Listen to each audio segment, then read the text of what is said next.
มาดาแม้ผู้ใดสร้างมาองค์เทพเทวานั้นลงมาปั้นงามเหลือสนสาลาทุกเผ่าบ้านอยู่ป่าเขาแต่สายเราจะมาเคียงกาย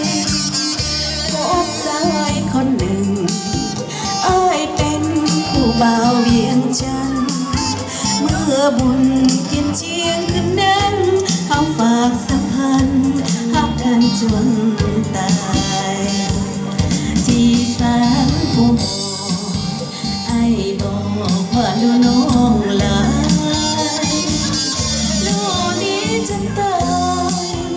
ยอดซอยไอ้เคยสาบานยามไอ้ใกล้จากภาคน้องขึ้นสู่เวียงจันทน์วันหนึ่งให้ไอ้กำลัง